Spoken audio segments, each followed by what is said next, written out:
안녕하십니까. 고사성어 시간입니다. 여러분, 고사성어 첫 번째 시간 어땠나요? 이번에 두 번째 시간인데요. 두 번째 시간에는 정치 이야기 한번 해보려고 합니다. 여러분, 인간이 살면서 얼굴이 가장 많이 보죠. 자기 아침에 일어나서 거울 보고 뭐 하면서 얼굴에 대해서 신경을 씁니다. 그러고선 문 밖을 딱 나서면 정치 이야기 안 하는 사람 없습니다. 남자들이요. 50 이전의 남자들은 불이 붙습니다. 정치 이야기하면. 뭐 지역색이다 뭐에다 하다 할 것 없이 이 정치에는 원칙이 있고요. 정도라는 것이 있습니다. 그런데 그 정도는 당연히 정치를 행하는 자들이 당연히 일반 백성들에게 베푸는 선정이 되어야 되겠죠. 그런데 오늘 놀라운 사건이 벌어집니다. 춘추시대에 노나라라는 나라가 있습니다. 그 노나라의 개손씨라고 하는 대부가 왕의 섭정을 하게 됩니다. 그러니까 한마디로 노나라를 노닥거리하는 개손씨 하나가 있다는 얘기죠. 개손씨가 이름이요. 그 왠지 발음도 안 좋아요. 개손씨, 그렇죠? 이 끝개자에 손자손자야. 이게 아마 그놈의 개손씨가 아마 후손이 있으면 이거 난리 났을 거예요. 왜냐고요? 이 개손씨의 학정이 얼마나 심했는지 가정맹호호라는 오늘 다섯 글자로 된 고사성어를 만들어내는 사건이 벌어집니다. 그러면 그 사건 속으로 가기 위해서 첫 번째 낮자 공부를 한번 해봐야 되겠죠? 그러면 첫 번째 낮자 어떤 자가 나오는지 같이 보도록 하죠. 보겠습니다. 이런 자가 나옵니다. 아니 이게 무슨 자일까요? 여러분 배웠죠? 그렇죠. 초두와 오를까자를 합쳐서 만들어 놓은 자입니다. 즉 가시풀처럼 이 까칠까칠하게 막혔던 말이 튀어나온다는 데서 가혹하다, 까다롭다 이 말입니다. 한마디로 말하면요. 가시나무 같은 것을 드디어 입을 푹 내뱉는다는 얘기예요. 입을 통해서. 한마디로 말하면 아주 가슴에 맺힌 아주 심한 말들을 상대방 상처되는 소리를 아주 마구 내뱉는 걸 가혹할 가라고 그럽니다. 이 오를까자가 막혔던 입에서 툭 튀어나오는 말이거든요. 그것이 가슴속에 있었던 말이라는 거죠. 그것이 마치 가시나무 같다는 얘기예요.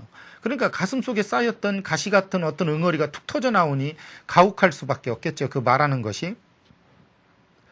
응용 단어를 보니까요. 가렴이다. 가렴이라는 것은 조세 같은 것을 혹독하게 징수하는 것을 가렴이라고 그래요. 나중에 가렴 죽으라는 것도 배우게 되겠지만요. 그 다음 가혹하다. 한마디로 말해서요. 매우 까다롭고 혹독한 것을 가혹하다고 그래요. 여러분 가혹의 혹자가 혹독할 혹자입니다. 그러니까 한마디로 입으로 내뱉는 말이 마치 뭐와 같아요? 가시나무로 두들겨 맞는 것처럼 가혹하더니 그것도 모자라서 내뱉는 시간이 길어요. 혹독해요. 그러면 가혹한 겁니다. 여러분 누가 누구를 대할 때 가혹하다는 건 이런 거예요. 그런데 오늘 고사성어 첫 글자가 가혹할 가짜입니다. 아주 혹독한 얘기죠. 그러한 글자를 첫 글자로 시작한다는 건 좋은 정치가 아닐 겁니다. 또 다른 글자 어떤 자인지 같이 한번 볼까요? 네, 이번 글자는 정치정이라고 하는 정사정자입니다. 여러분 정치는요 아무나 하는 게 아닙니다. 가혹한 말을 내뱉을 수 있는 사람이 해야 됩니다. 같이 볼까요? 바를 정자와 칠복자로 만들어진 글자가 정사정입니다. 한마디로 말하면요. 바르게 하도록 휘초리를 들고 백성을 가리키는 일이 뭐냐? 정사라는 얘기예요. 그러니까 백성이 올바르게 되도록 휘초리를 드는 게 정치예요. 그런데 올바로 하기 위해서가 아니라 자기 이익을 지키기 위해서 휘초리를 든다? 절대로 정치하는 사람 못 됩니다. 정치라는 건 뭐냐 한마디로 국가의 주권자가 그 영토와 국민을 다스리는 거예요. 그것도 어떻게 다스리는 거예요? 바르도록 다스리는 게 정치입니다. 바르도록 다스리지 못하면 정치하는 게 아닙니다. 군림하는 거죠. 그럼 정치하는 사람의 업무를 정무라고 하겠죠. 한마디로 정치상의 사무나 행정사무를 정무라고 합니다. 그러니까 이 정사정은 아주 원론적으로 말하면 그릇된 일반 대중, 백성들을 잘 이끌도록 하는 것이 정치입니다. 그러기 위해서 내뱉는 말이 선언문이고 그런 것이지 그 반대로 자기의 이익이나 백성을 해롭게 하기 위해서 내뱉는 말은 가혹할 수밖에 없는 겁니다. 정치요. 그거 참 말로 하는 거 아니거든요, 여러분. 덕으로 하는 겁니다. 덕이 없는 사람이 덕을 감추기 위해서 말로 내뱉으니 그 말이 백성들이 따라갑니까? 여러분, 동물도 자기를 좋아하는지 싫어하는지를 압니다. 발길질 하면서 컥컥 걷어차면서 말로만 아이고 우리 강아지 한다고 강아지가 따릅니까? 강아지는 우리 강아지 안 해도 따뜻한 눈빛으로 봐줘도 꼬리치는 게 강아지입니다. 하물며 동물도 그런데 백성이야 오죽하겠습니까, 여러분? 그쵸? 야, 또 다른 글자 봐야 이번 이 정치 사건으로 만들어진 이 고사성어 알아낼 수 있겠죠. 야, 또 어떠한 글자가 만들어졌냐면요. 사나울맹자입니다. 아니, 정치하는 사람이 사납기까지 해요? 이거 큰일입니다. 한번 같이 알아보도록 하죠. 사나울맹자는요, 옆에 개견변 옆에다가 뭐가 만들어졌냐면 힘쓸맹자를 합친 겁니다. 즉, 개가 힘쓴다는 얘기가 뭐예요? 한마디로, 원래는 힘세고 사나운 개를 뜻했다가 나중에 그 개가 주인을 위해서 지키든 집안을 지키든 그 늑대나 호랑이한테 덤벼드는 모습이 아주 사납고 날래다고 그래서 날렐맹, 사나울맹이라는 글자가 된 겁니다. 그러니까 어떻게 보면 이 글자의 원 글자는 한마디로 사나운 개를 이야기하는 겁니다. 그러다가 주인이나 또는 자기 자신을 지키기 위해서 자기보다 더 훌륭하거나 더 강한 그러한 짐승한테도 대드는 그러한 모습에서 사납다라는 글자가 생긴 거죠. 우리 맹견 주의할 때 맹견은 매우 사나운 개고요. 맹금 그러면 성질이 사납고 육식을 하는 새 종류를 우리 맹금이라고 그래요. 그러니까 가혹할 가나 사나울 맹자만 딱 봐도 벌써 이거 뭐예요 이거. 백성을 가지고서 한마디로 사나운 개몰이 하듯 백성을 어떻게 한다는 거예요. 아하, 이제 눈치를 채는군요. 그러면 또 다른 글자를 알아보아서 계속 조립을 한번 해봐야 되겠죠? 야, 또 어떤 글자가 나올까요? 네, 이번에는 어조사어라는 글자인데요. 이거 만들어진 이유가 참 재밌습니다. 같이 볼까요?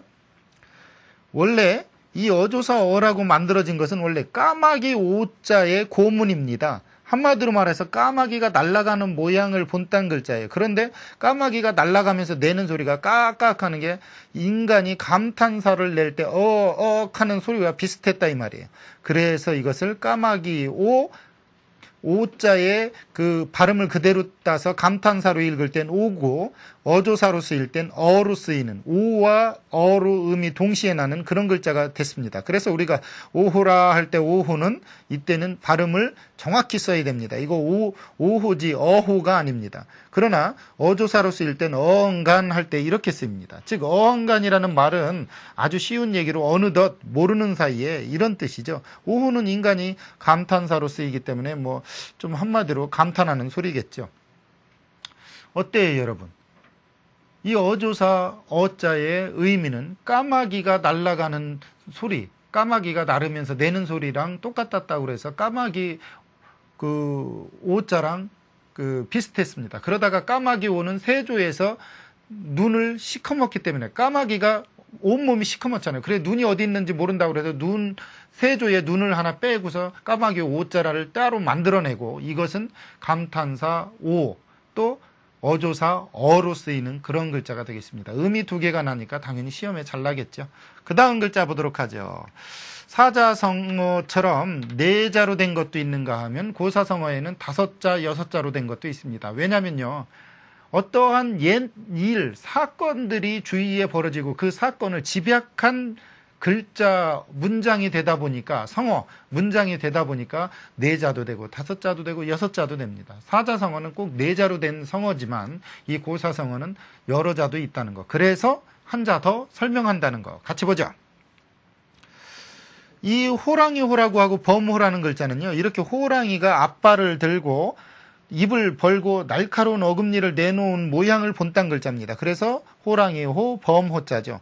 우리가 호피 그러면 범의 모프입니다. 그리고 우리가 그 가끔 보면 뭐라고 그러죠? 그 비디오를 보면 호환 마마보다 무섭다 그럴 때 호환이 있죠. 그 호환이 뭔지 모르더라고요. 호환은 범이 사람이나 동물에게 끼치는 해를 호환이라고 그래요. 옛날 생각을 해보십시오. 옛날 사람들이 제일 무서운 게 마마, 즉 천연두. 전염병이고 그 다음이 바로 호랑이의 출현입니다. 호환하는 건 호랑이의 인축, 사람이나 그 가축에게 끼치는 해를 호환이라고 그랬어요. 이제 여러분이 그 비디오 볼 때, 저 학생 요즘 누가 비디오 그 앞부분을 봅니까? 다 다운받아서 그거 대충 생략하고 뭐 바로 들어갑니다. 이러는데 그런 거 정품 사 봐야만 이 문화가 발달합니다. 여러분. 이 복사본 되도록이면 쓰지 마십시오. 누군가가 여러분을 복사해서 쓰는 시대가 됐습니다. 카드, 신용장, 모든 거 다요. 이거 안 좋거든요. 세상에 가장 유일한 가치, 본인입니다.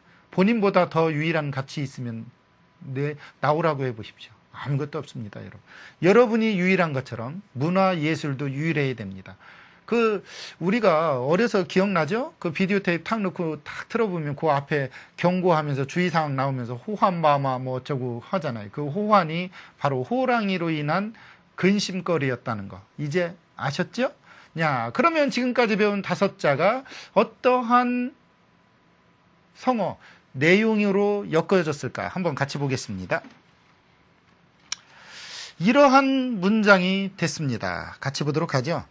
가정맹어호라, 즉 주어, 형용사, 개사라는 겁니다. 즉 무슨 얘기냐면 주어와 서술어가 있고 여기에 개사구조라고 하는 것은 개사, 즉 전치사 뒤에 어떠한 말과 같이 오는 겁니다. 즉 비교형은 아주 쉬운 거로 주어는 비보다 피다로 해석이 되는 경우인데 본래 전치사에는 어, 우, 호가 있습니다. 이 세 개가 들어와서 위치나 시간, 대상, 비교를 뜻할 때 우리는 이것을 개사라고 합니다. 이 개사 앞에 동사가 서술어가 형용사일 경우 우리는 이것을 비교형이라고 그래요. 그럴 때는 S는 B보다 피하다 이렇게 해석합니다. 그러니까 가혹한 정치는 호랑이보다 사납다, 무섭다 이렇게 되는 거죠. 이 비교형 문장 형식 너무나도 쉬운 것은 서술어 자리에 형용사가 오면 됩니다.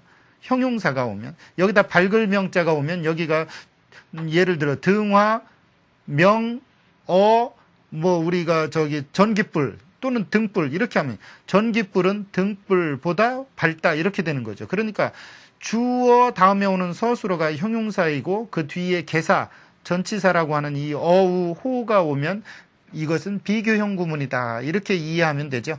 야, 이 가정맹어라는 것을 문장 중에 처음 기록된 건 얘기라는 책에서 나옵니다. 이 얘기에 공자의 사건을 기록하면서 나와요. 공자는 BC 551년에서부터 479년에 살았던 한마디로 춘추 시대에 살았던 훌륭한 사상가였죠. 이 공자가 하루는 태산이라는 산을 넘어가고 있습니다. 그래서 태산 부근을 건너가다 보면 언덕도 있고 거기 시골 마을도 있고 이럴 거 아닙니까? 중국의 태산은 실질적으로 가보면 그렇게 높지는 않습니다. 그런데 주위에 평지가 있다 보니까 이 산이 높아 보여요. 그리고 중국의 5확 중에 하나이기도 하고요. 유명한 5 큰 산 중에 하나입니다. 이 태산이 부근을 지나가고 있는데 어느 한 여인이 무덤 3개 근처에서 울고 있습니다. 그 울음소리가 너무너무 애달퍼요. 그래서 공자가 지나가다가 수레를 멈추고 제자인 자로를 부릅니다. 자로야, 이리 와 보거라. 저 여인에게 필시 무슨 곡절이 있는 듯 싶다. 한번 가서 그 곡절 좀 알아봐라. 저렇게 서글프게 울 때는 뭔 일이 있을 거다. 자로가 가서 부인을 조용히 공자 곁으로 모셔오면서 물어봅니다.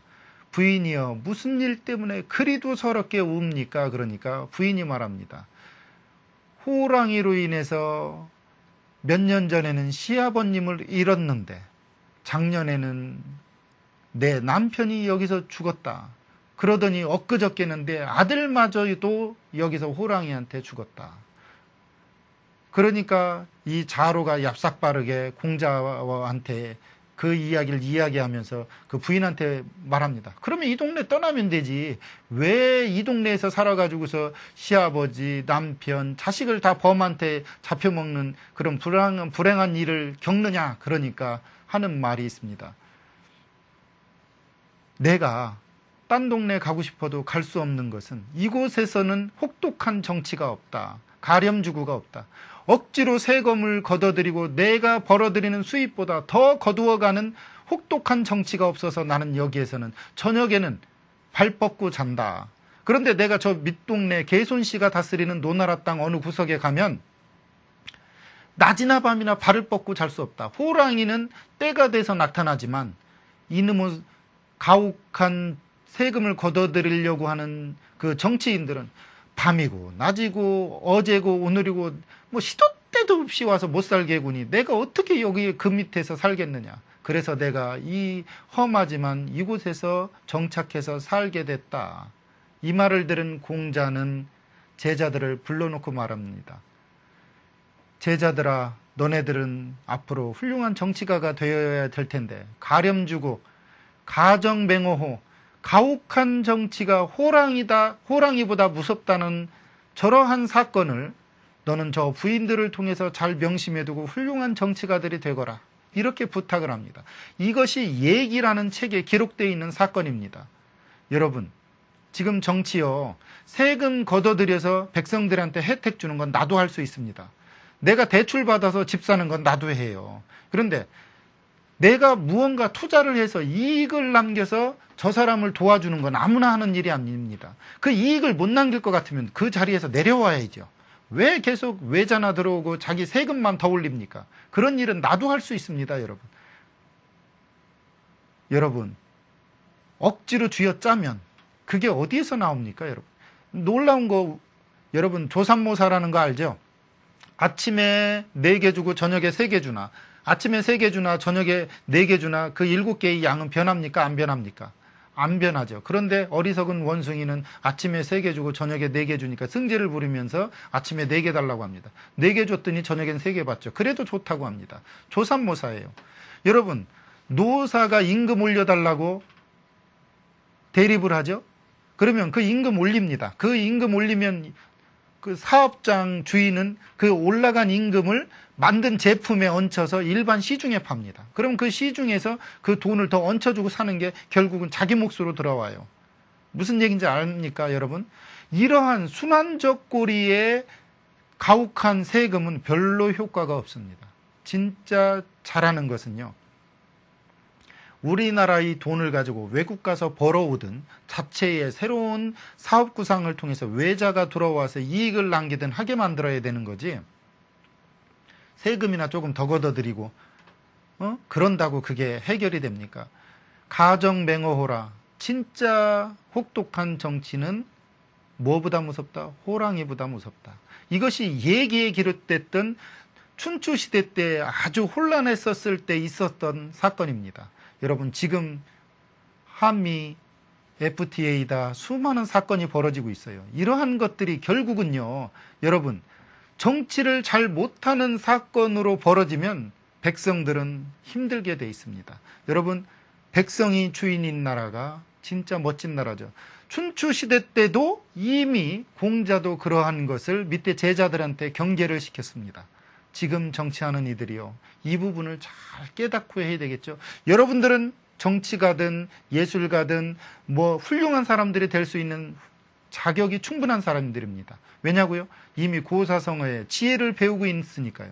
이러한 지혜를 배운 여러분은요, 누가 뭐래도 현명한 일을 하십시오. 특히 가정은 하지 마십시오. 가혹한 정치는 하지 마십시오. 이게요, 넓게는 나란 일이지만 좁게는 내 일이고 조금 더 이렇게 확장을 하면 가정의 일입니다. 여러분, 좋은 정치하는 그러한 날이 되어서 이 고사성어가 없어지는 그날까지, 우리 뭐 표 같은 거 있잖아요. 화장실에서 밥 먹는 날까지. 그쵸? 이거 뭐냐?